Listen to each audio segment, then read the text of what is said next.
Assalamualaikum warahmatullahi wabarakatuh. Perkenalkan, saya Lutfi Adam Lubis, NIM 0306211101. Nah, pada saat ini kita akan membahas tentang hakikat inovasi pendidikan. Selanjutnya, topik yang akan kita bahas, pengertian inovasi pendidikan, urgensi inovasi pendidikan, manfaat inovasi pendidikan, dan yang terakhir, sasaran program inovasi pendidikan. Selanjutnya, apa itu inovasi pendidikan? Inovasi pendidikan adalah suatu ide, produk, atau hasil karya baru yang bisa digunakan sebagai pembaruan untuk mencapai tujuan pendidikan atau menyelesaikan permasalahan di dunia pendidikan. Inovasi pendidikan menurut Ibrahim 1988 adalah inovasi untuk memecahkan masalah pendidikan. Oleh karena itu, inovasi pendidikan dirasakan atau dinikmati sebagai sesuatu yang baru bagi individu atau sekelompok orang atau masyarakat dalam membentuk intervensi atau penemuan baru atau penemuan newly found people yang digunakan untuk mencapai pendidikan berupa gagasan, objek, dan metode untuk menyelesaikan tujuan atau masalah pendidikan nasional. Selanjutnya, mengapa harus ada inovasi dalam pendidikan?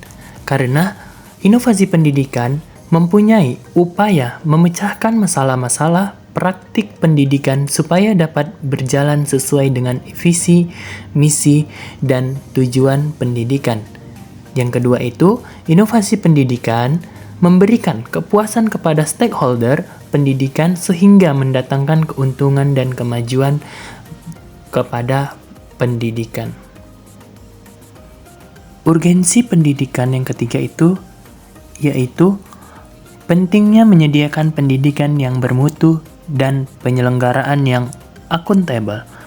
Yang keempat, inovasi pendidikan pentingnya pendidikan mengantisipasi perubahan eksternal sehingga memberikan daya asing dan keunggulan bangsa di tengah pergaulan dunia global.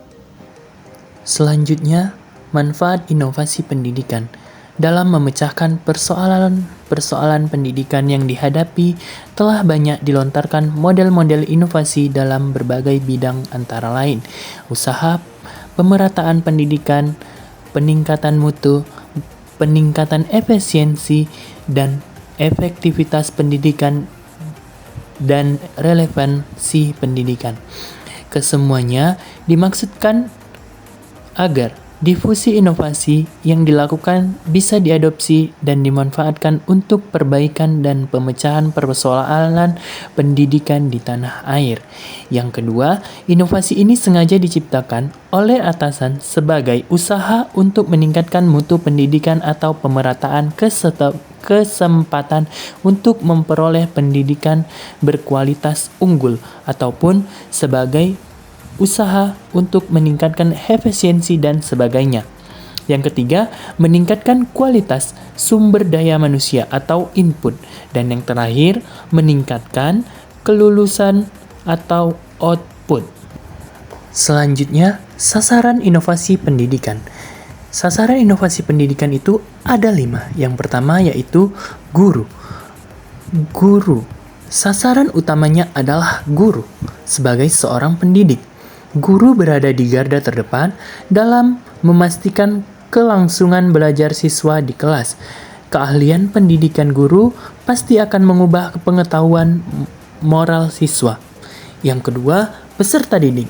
Peserta didik adalah tujuan utama pendidikan. Nilai siswa dapat dijadikan sebagai tolak ukur keberhasilan proses pembelajaran. Namun, peserta didik perlu dilibatkan dalam inovasi, meskipun hanya dilakukan dalam bentuk rujukan, seperti belajar dari inovasi atau mengkomunikasikan pengetahuan yang diperoleh antar siswa. Yang ketiga, ada kurikulum. Kurikulum merupakan pedoman bagi guru untuk belajar. Oleh karena itu, segala inovasi yang diterapkan di sekolah harus terlebih dahulu diselaraskan dengan kurikulum. Tanpa kurikulum, inovasi tidak dapat tercapai tujuannya. Inovasi kurikulum dapat diartikan sebagai gagasan untuk mencapai kurikulum baru dengan memaksimalkan potensi pemecahan masalah. Yang keempat, ada fasilitas. Inovasi fasilitas sekolah tidak bisa diabaikan begitu saja tanpa peralatan yang memadai. Pembelajaran tidak akan bermanfaat. Contoh, inovasi fasilitas sekolah antara lain menyiapkan ruang baca di kelas, membangun lapangan basket, dan melengkapi peralatan eksperimen. Dan yang terakhir, lingkungan sosial masyarakat. Masyarakat secara tidak langsung menjadi sasaran inovasi. Mengapa demikian? Inovasi memiliki nampak berlangsung pada siswa. Sekarang, pada siswa yang berprestasi dalam lingkungan masyarakat secara langsung. Oleh karena itu, masyarakat dapat menjadikan faktor yang perlu diperhatikan dalam inovasi. Selanjutnya adalah contoh inovasi pendidikan, cara belajar siswa aktif atau CBSA. Yang pertama itu sistem belajar jarak jauh. Menurut Peraturan Menteri Nomor 7 Tahun 2020, pendidikan jarak jauh atau PJJ adalah proses belajar mengajar yang dilakukan secara jarak jauh melalui penggunaan berbagai media komunikasi. Selanjutnya, sistem pengajaran modul. Maksudnya itu adalah suatu paket pengajaran yang memuat satu unit konsep bahan pelajaran. Pembelajaran dengan modul itu merupakan usaha penyelenggaraan pembelajaran individual yang memungkinkan siswa menguasai satu unit bahan pelajaran sebelum dia beralih ke unit berikutnya. Dan yang terakhir adalah guru pamong. Guru pamong ialah bertugas mendampingi dosen atau instruktur PPG dalam membimbing mahasiswa pada kegiatan pengembangan perangkat pembelajaran dan PPL sesuai jadwal pelaksanaan PPG. Sekian dari pemaparan saya. Apabila ada kata yang salah, saya mohon maaf.